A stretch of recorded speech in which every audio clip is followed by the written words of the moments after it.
इसकी तरफ अट्रैक्ट होंगे।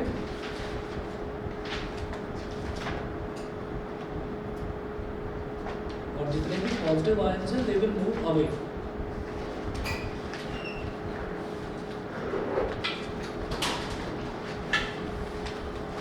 जितने भी पॉजिटिव आयंस हैं दे विल मूव अवे। और इसमें जो कंसेप्ट थोड़ा दबा कर देता हूँ, जो जो इसमें कंसेप्ट था वो ये था कि जहाँ पर भी रेडियस ऑफ कर्वेचर छोटा होगा वहाँ पर हमारा इलेक्ट्रिक फील्ड ज़्यादा होगा। और हमने ये बताया था कि क्योंकि यहाँ पर इस पॉइंट पर कर्व बनता हुआ नजर ही नहीं आ रहा है। इस पॉइंट पर क्या हो रहा है कि ऐसे कर्व आया और एकदम झटके से ऐसे मुड़ गया, तो कर्वेचर नहीं बन रहा है। तो कर्वेचर बहुत छोटा है, मतलब एकदम झटके से चीज़ टर्न ले रही है। तो हम ये कहेंगे कि जब वो झटके से चीज़ कोई भी टर्न लेती है तो ये कहा जाता है कि भाई कर्वेचर यहाँ पर मिनिमम है। और जब कर्वेचर मिनिमम है तो इसका मतलब क्या है, रेडियस ऑफ कर्वेचर मिनिमम है, बहुत कम है।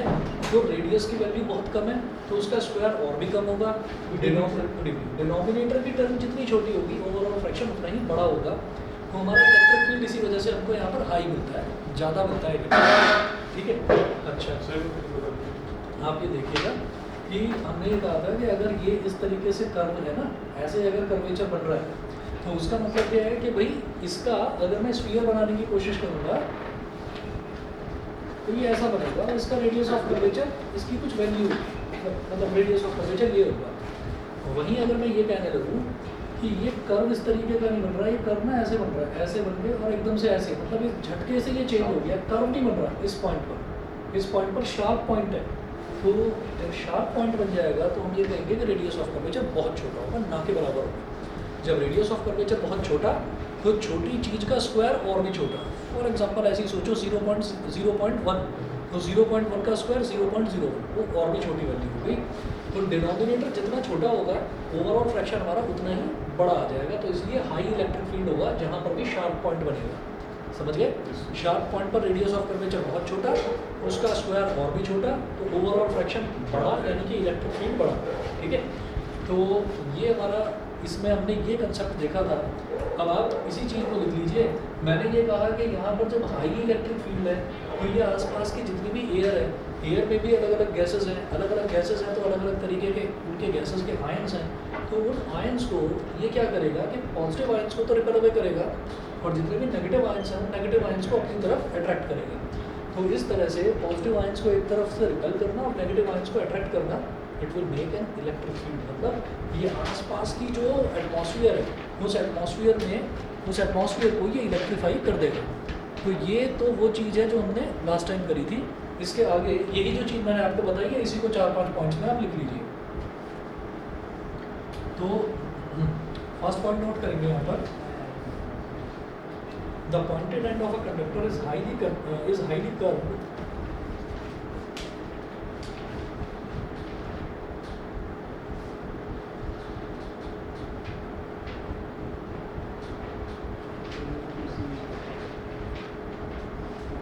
The pointed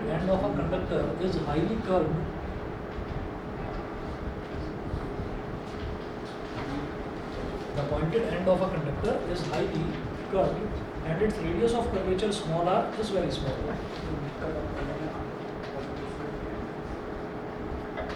And its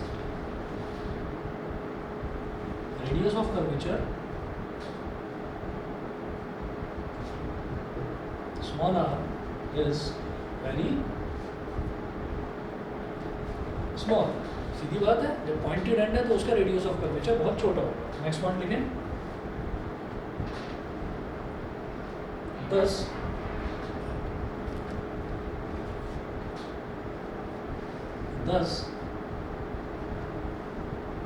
the charge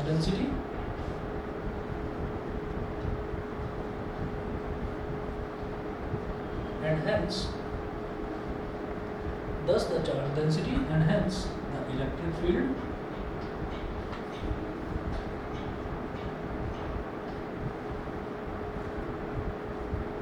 will be very high at the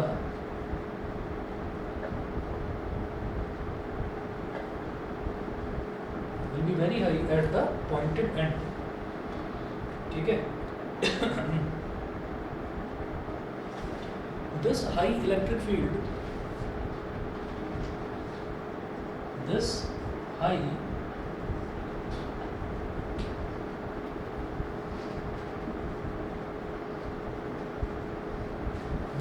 electric field cause the ionization or electrical breakdown. This high electric field cause the ionization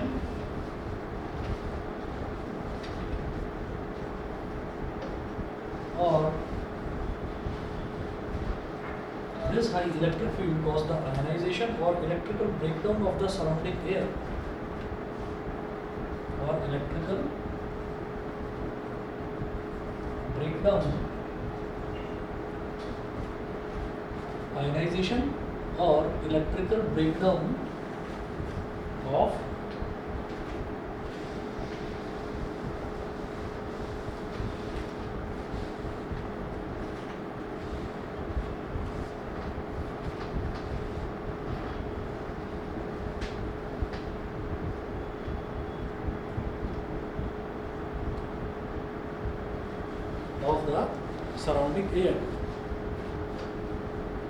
the surrounding air, Next point लिखें.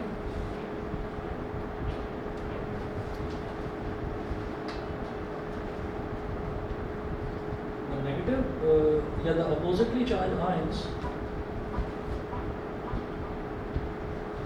the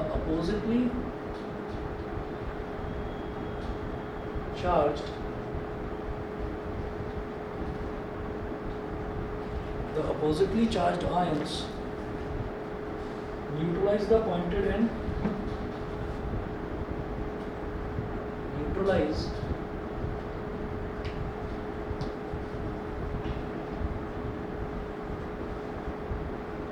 the oppositely charged ions neutralize the pointed end, while the similarly charged ions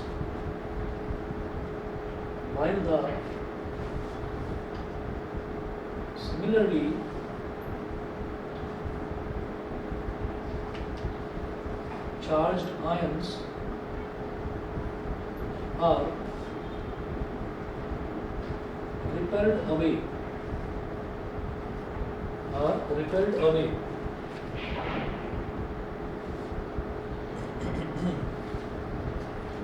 ठीक है, वही चीज़ है कि भाई ये positively charge था तो इसके जो अपोजिटली चार्ज है यानी कि नेगेटिव आयंस इसकी तरफ आ जाते हैं. ये पॉजिटिवली चार्ज था तो पॉजिटिवली चार्ज आयंस जो है they are getting repelled away from this pointed end. ठीक है, next point. Fresh air molecules come near the pointed end. Fresh air molecules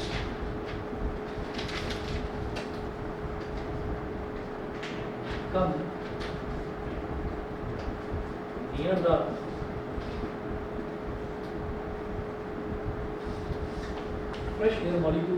the pointed end and take away its charge.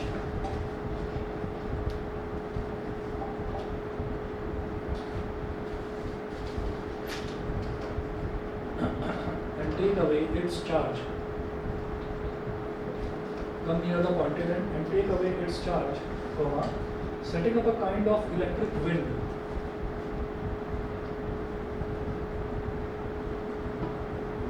Setting up a kind of electric wind.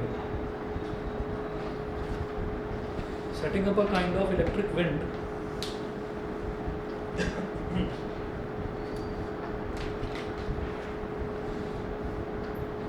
Setting up a kind of electric wind.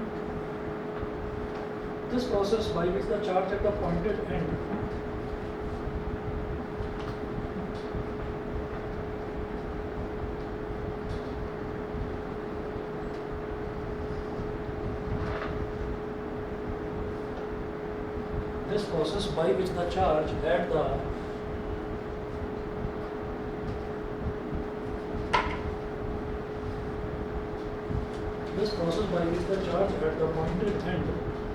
of a conductor gets discharged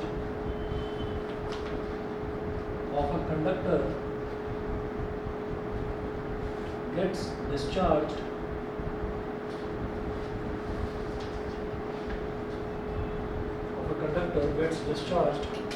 is called corona discharge.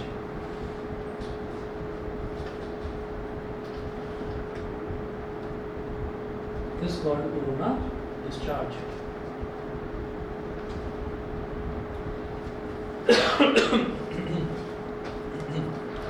तो charge जब यहाँ से जाने लगता है, इस तरीके से डिस्चार्ज होने लगता है, तो हम ये कहते हैं कि वो कोरोना डिस्चार्ज है। और कोरोना डिस्चार्ज वाला क्वेश्चन जो है वो इलेक्ट्रिक विंड के नाम से भी पूछा जाता है कि ऐसी कौन सी हवा है जिसमें इलेक्ट्रिसिटी फ्लो करती है। तो उसमें आपको ये कोरोना डिस्चार्ज वाला टॉपिक एक्सप्लेन करना होगा, बस इतना एक्सप्लेनेशन करना है उसमें, ठीक है। इसके बाद नेक्स्ट टॉपिक लिखेंगे collecting action of a hollow conductor. Collecting action of a hollow conductor, ये बता दूँ इधर से। ये टॉपिक लास्ट हुआ करता था, ये कोरोना डिस्चार्ज इस चैप्टर का आखिरी टॉपिक होता था। तो collecting action of a hollow conductor ये इस साल इंक्लूड कराया इन्होंने, 2 साल पहले तक था लेकिन इस साल इन्होंने कराया ये 2 साल, पिछले जो 2 साल थे उसमें ही हटा रखा था सिलेबस में से। ये छोटा ही है topic.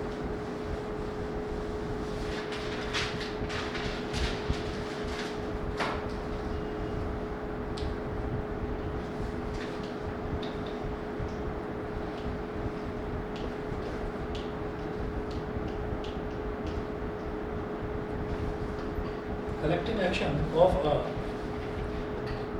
action of a hollow conductor, COLLECTING, collecting action of a hollow conductor।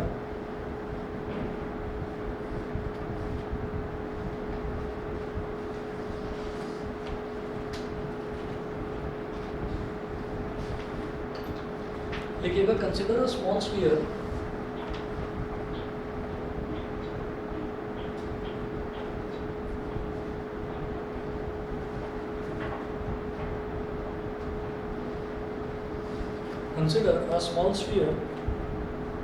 of radius small r, consider a small sphere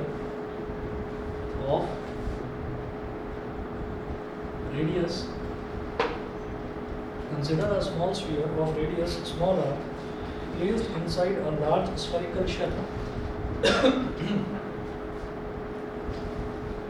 placed inside a large spherical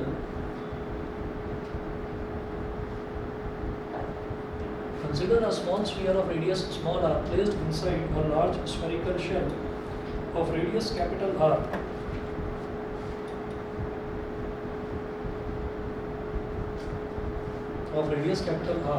full stop. Let the spheres carry charges small q and plus q respectively.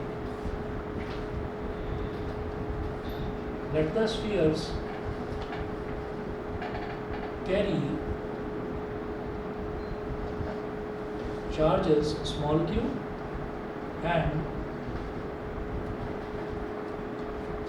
and capital Q respectively.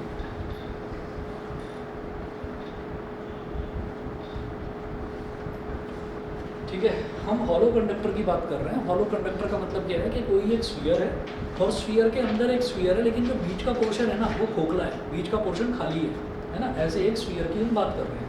और sphere लेंगे तो कोई भी metallic sphere ले लेंगे, क्योंकि metal का बना हुआ स्फीयर है तो वो कंडक्ट करेगा ही करेगा। तो मैंने क्या करा है, डायग्राम बना लीजिए यहाँ पर। ये तो हो गया छोटा स्फीयर और ये हो गया बड़ा स्फीयर। छोटा स्फीयर और बड़ा स्फीयर। अब जो छोटा वाला स्फीयर है, अब सवाल ये उठता है कि एक छोटे स्फीयर के एक बड़े स्फीयर के अंदर एक छोटा स्फीयर ये टिका हुआ कैसे? कोई तो चीज़ होगी ना, इसको रोल करके तो गिर जाएगा, कहीं पर भी गिर जाएगा और टच हो जाएगा तो शॉर्ट सर्किट हो जाएगा।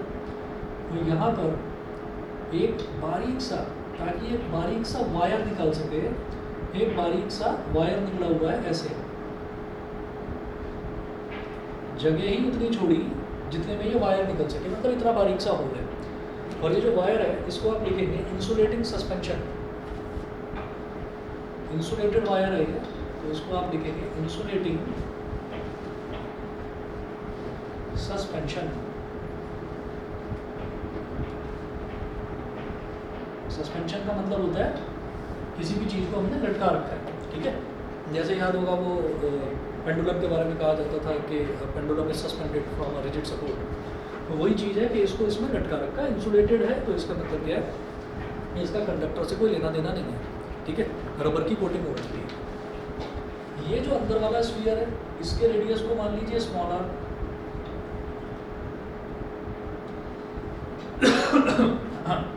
और इसकी जो सरफेस है उस पर चार्ज है स्मॉल क्यू। ये जो बाहर वाला स्फीयर है इसके रेडियस को मान लीजिए कैपिटल आर, और इसकी जो पूरी सरफेस है इस पर चार्ज कितना है, कैपिटल क्यू, ठीक है।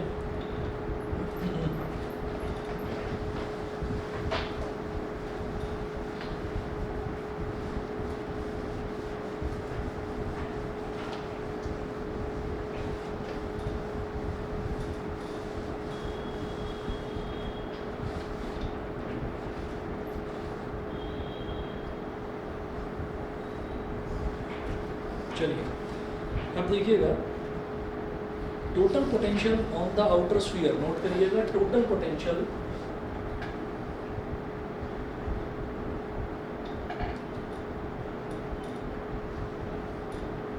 On the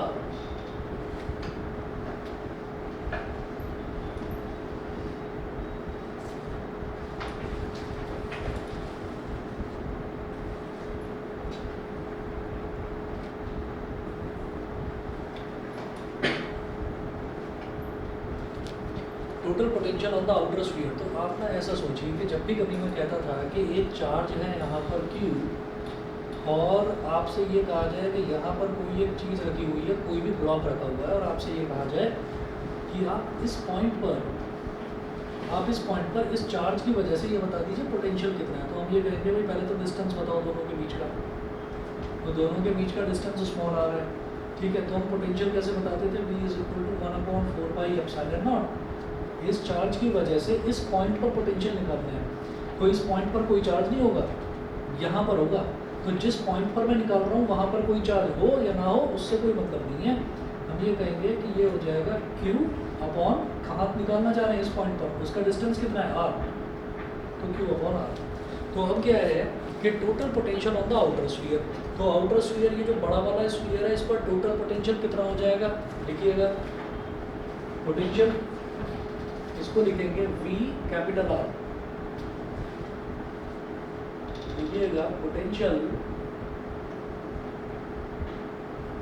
due to its own charge,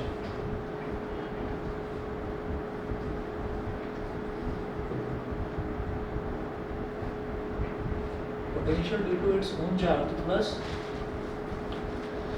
potential due to charge Q on the inner sphere.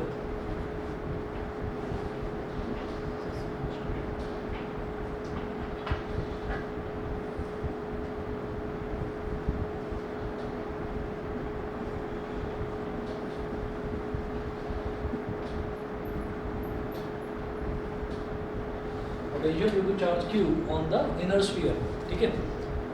तो हम ये कहेंगे कि total potential on the outer sphere, तो आउटर स्फीयर पर पोटेंशियल कितना होगा, तो आउटर स्फीयर का कोई भी पॉइंट ले लीजिए। तो हम ये कहेंगे कि एक तो मतलब ये जो पूरा सिस्टम है, इस पूरे सिस्टम में दो चार्जेस नज़र आ रहे हैं। एक चार्ज क्या है, वो तो पूरा का पूरा इस आउटर स्फीयर पर है लोकेटेड, है ना, वो चार्ज तो आउटर स्फीयर पर है, आउटर स्फीयर पर मतलब उसकी सरफेस पर है, और जो दूसरा चार्ज है स्मॉल क्यू वो इनर स्फीयर पर है। हम ये कहते हैं कि जब भी कभी कोई स्फेरिकल बॉडी होती है या कोई भी सिमेट्रिकल बॉडी होती है, तो उसका जो चार्ज है, अगर हमने कहा कि उसकी सरफेस पर चार्ज है, डिस्ट्रीब्यूटेड है, तो हम ये कहते हैं कि वो जो सारा का सारा चार्ज है ना, वो उसके सेंटर ऑफ मास पर कंसंट्रेटेड माना जाता है। ये माना जाता है कि वो उसके सरफेस पर ना होकर वो उसके सेंटर ऑफ मास पर कंसंट्रेटेड है। तो जब मैं ये कहूँगा कि मैं बड़े स्फीयर की बात कर रहा हूँ, तो बड़े स्फीयर का चार्ज कितना है, Q। तो ये जो बड़ा वाला स्फीयर है, इस बड़े वाले स्फीयर का सेंटर ऑफ मास क्या हो गया, इस स्फीयर का सेंटर, जो इसका ज्योमेट्रिक सेंटर है, ठीक है। तो इसका मतलब क्या है कि जो Q है ये सारा का सारा यहाँ कंसंट्रेटेड है, ये कैपिटल Q सारा का सारा यहाँ कंसंट्रेटेड है। और मैं कहाँ पर निकालना चाह रहा हूँ पोटेंशियल, आउटर सरफेस पर, बड़े वाले स्फीयर की सरफेस पर। तो कैपिटल क्यू अगर सारा चार्ज यहाँ कंसंट्रेटेड है तो यहाँ से आउटर सरफेस तक का डिस्टेंस कितना है, कैपिटल आर, कैपिटल आर। तो potential due to its own charge ये क्या हो जाएगा, 1/4πε0 capital Q upon capital R. शायद समझ में आ गया होगा, ठीक है भाई। बड़ा वाला जो स्फीयर है उस पर चार्ज कितना है, क्यू, और ये माना जाता है कि जो भी सिमेट्रिकल फिगर है उसका सारा चार्ज कंसंट्रेटेड होता है उसके सेंटर पर, ठीक है। तो इसका मतलब क्या है कि चार्ज तो क्यू, कैपिटल क्यू यहाँ पर है और मैं इस सरफेस पर निकालना चाहता हूँ, तो यहाँ से बाहर तक का डिस्टेंस कितना है, कैपिटल आर। तो 1/4πε0 तो के है, होता ही है, तो k into q upon distance capital R, ये हो गया। फिर है potential due to charge q on the inner sphere, जो अंदर वाले स्फीयर पर चार्ज क्यू है उसकी वजह से बाहर वाले सरफेस पर कितना चार्ज होगा, कितना पोटेंशियल होगा। तो वो कैसे निकालेंगे, मैं ये कहूँगा, इसको मिटाओ जरा, मैं ये कहूँगा कि अब जरा इस छोटे वाले स्फीयर की बात करो तो छोटे वाले स्फीयर की भी सरफेस पर है चार्ज क्यू, तो इसका भी सेंटर ऑफ मास यही होगा। तो यानी कि ये वाला जो स्मॉल क्यू चार्ज है ये भी सारा का सारा यहाँ कंसंट्रेटेड होगा, और ये जो स्मॉल क्यू है इसकी वजह से मैं निकालना चाहता हूँ आउटर सरफेस पर ही, तो स्मॉल क्यू से आउटर सरफेस तक का डिस्टेंस कितना है, कैपिटल आर, ठीक है ना। तो ये भी क्या हो जाएगा 1/4πε0 small Q upon capital R, समझ गए, ठीक है। अवंतिका क्लियर है, ठीक है, small Q upon capital R. अब इतना देखने के बाद में मैं ये कहूँगा 1/4πε0 इसमें भी है इसमें भी है, कॉमन ले लो, 1/4πε0 कॉमन ले लिया, ब्रैकेट में क्या बचा, capital Q upon capital R plus small Q upon capital are, इतना लिखकर छोड़ दीजिए। ये क्या हो गया, ये आ गया total potential on the outer sphere, के आउटर वाले स्फीयर पर टोटल पोटेंशियल कितना हो गया। अब हमारा अगला काम क्या है कि हम इनर वाले स्फीयर पर टोटल पोटेंशियल निकालेंगे, ठीक है। तो उसके लिए मैं दो अलग अलग तरीके से करूँगा, ये देखिएगा, पहले नोट करें, potential on the inner sphere due to its own charge,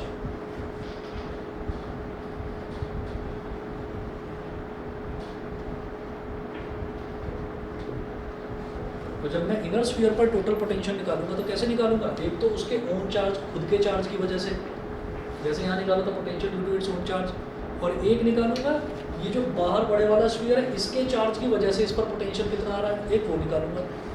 तो पहले निकालेंगे potential on the inner sphere, potential on the inner sphere due to its own charge,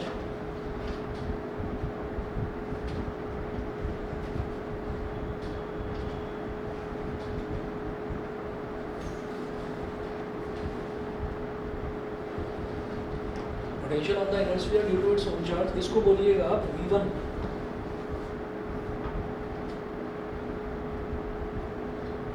अब जरा सुनिए, पोटेंशियल कहाँ पर निकालना चाह रहा हूँ, इनर स्फीयर पर, उसके खुद के चार्ज की वजह से, ठीक है। तो इनर स्फीयर कौन सा है, ये छोटे वाला, इसके सरफेस पर पोटेंशियल निकालना चाहता हूँ, कौन से चार्ज की वजह से, इसी स्मॉल क्यू की वजह से। तो ये स्मॉल क्यू सारा का सारा इसके सेंटर पर कंसंट्रेटेड, तो यहाँ से ये जो अंदर वाला स्फीयर है इसके सरफेस तक का डिस्टेंस कितना है, स्मॉल आर, तो 1/4πε0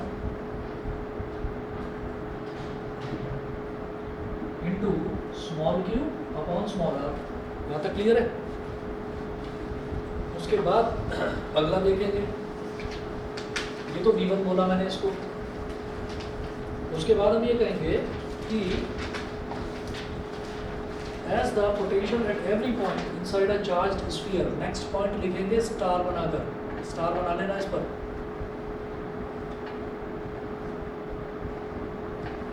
लिखिएगा as the potential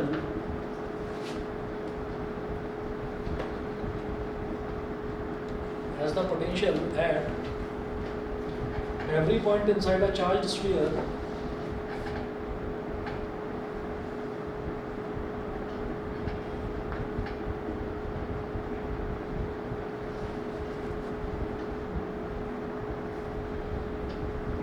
inside a charged sphere,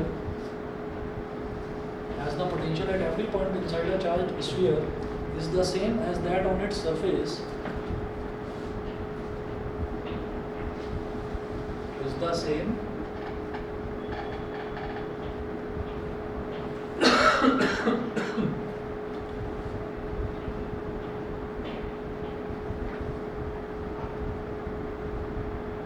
same as that on its surface, comma, so potential on the inner sphere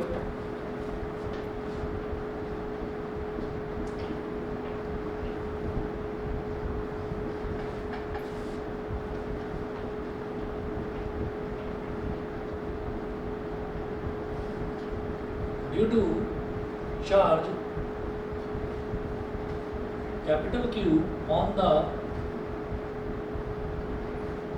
outer sphere is, इसको बोलेंगे V2। और ये क्या हो जाएगा, हम ये जानते हैं कि जब भी हमने ये कहा था कि कोई भी चार्ज्ड स्फीयर है या कोई भी चार्ज कंडक्टर है और उसके अंदर खोखलापन है, उसके अंदर कैविटी बनी हुई है, तो उसके अंदर का जितना भी एरिया होगा हर जगह जो हमारा पोटेंशियल है वो कांस्टेंट होगा। इलेक्ट्रिक फील्ड याद करिए, कैविटी में इलेक्ट्रिक फील्ड जीरो होता है, ठीक है, inside a conductor electric field zero होता है। तो इसी तरीके से जब इलेक्ट्रिक फील्ड जीरो है तो पोटेंशियल क्या होगा, कांस्टेंट होगा। और वो किसके बराबर होगा, कांस्टेंट का मतलब क्या है कि सेम वैल्यू होगी। वो सेम वैल्यू क्या होगी, वही वैल्यू जो उसकी सरफेस पर है। तो क्या है कि हम ये कहेंगे कि ये जो बाहर वाला स्फीयर है इसकी वजह से अंदर वाले स्फीयर की सरफेस पर कितना पोटेंशियल होगा। ये कहेंगे कि ये जो पूरी पोर्शन है ना, ये पूरा कैविटी वाला जितना भी पोर्शन है सब जगह सेम पोटेंशियल होगा। तो मैं कहूँगा जब सेम पोटेंशियल होगा तो वो कितना होगा, हम ये कहेंगे वही जो बाहर वाली सरफेस पर था। तो बाहर वाली सरफेस पर कैपिटल क्यू की वजह से कितना था, 1/4πε0 capital Q upon capital R. बाहर वाले जो बड़ा वाला जो स्फीयर है, आउटर स्फीयर, उस पर खुद अपने चार्ज की वजह से ही पोटेंशियल कितना था, potential due to its own charge कितना था ये, तो वो ही सेम रहेगा यहाँ पर। उसके लिए हमको कोई डिस्टेंस वगैरह देखने की ज़रूरत नहीं है, वो कांस्टेंट रहेगा क्योंकि ये पोर्शन पूरा का पूरा कैविटी है, खोखला है, ठीक। तो आप क्या लिखेंगे, 1/4πε0 into capital Q upon capital R, ठीक है। तो अब आप नोट करिएगा, therefore total potential of inner sphere, therefore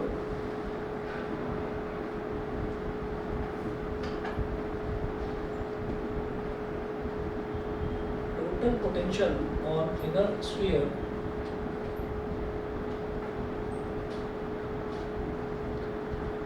तो जैसे total potential on outer sphere को हमने क्या बोल दिया था, V कैपिटल R, ऐसे ही total potential on inner sphere को बोलेंगे V स्मॉल r, ठीक है। तो ये हो गया V small r is equal to हो जाएगा V1 प्लस V2। तो VR is equal to V1 कितना है, 1/4πε0 Q अपॉन स्मॉल r, और V2 कितना था, 1/4πε0 capital Q upon capital R। तो VR is equal to 1/4πε0 small q upon small r plus capital Q upon capital R। तो मेरे पास V कैपिटल R की वैल्यू ये आ गई और V स्मॉल r की वैल्यू ये आ गई। देयरफॉर पोटेंशियल डिफरेंस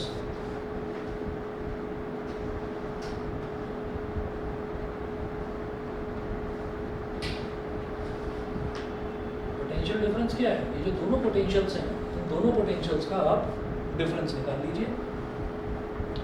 जब डिफरेंस निकालते हैं तो बड़ी वैल्यू में से छोटी वैल्यू को सब्ट्रैक्ट किया जाता है, ठीक है।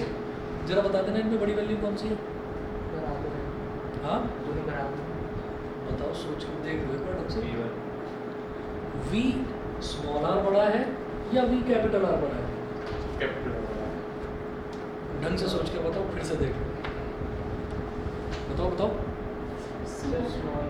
स्मॉल r क्यों बड़ा है, स्मॉल r बड़ा है, पहली चीज़ तो ये है, क्यों बड़ा है ये बता दो बस।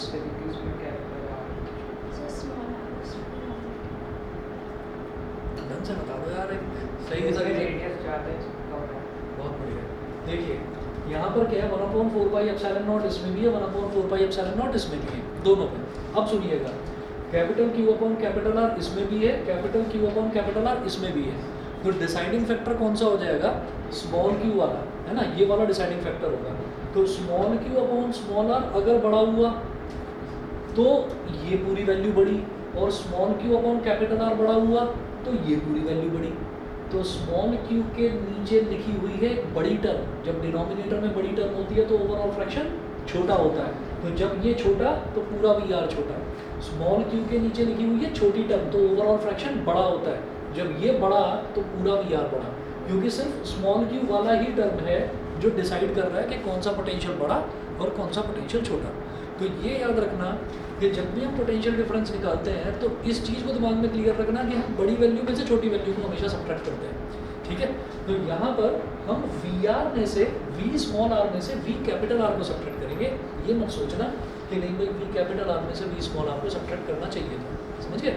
तो हमेशा बड़ी वैल्यू में से छोटी वैल्यू को सब्ट्रैक्ट किया जाएगा। तो पोटेंशियल डिफरेंस क्या हो गया, V r minus V capital R, V small are minus V capital R is equal to दोनों में 1/4 पाई एप्सिलॉन नॉट है। तो सिर्फ अंदर वाली टर्म्स जो है वो सब्ट्रैक्ट हो जाएंगी, तो small Q upon small r plus capital Q upon capital R, ठीक है, और minus capital Q upon capital R plus small Q upon capital R. मेरी बात समझ में आ गई। मैं जब इसमें से उसको सब्ट्रैक्ट कर रहा हूँ तो 1/4 पाई एप्सिलॉन नॉट दोनों में मैंने पहले ही कॉमन ले लिया, तो इस ब्रैकेट में से ये ब्रैकेट सब्ट्रैक्ट हो जाएगा इसीलिए, और बाहर 1/4 पाई एप्सिलॉन नॉट, ठीक। मैं ये मिटा रहा हूँ।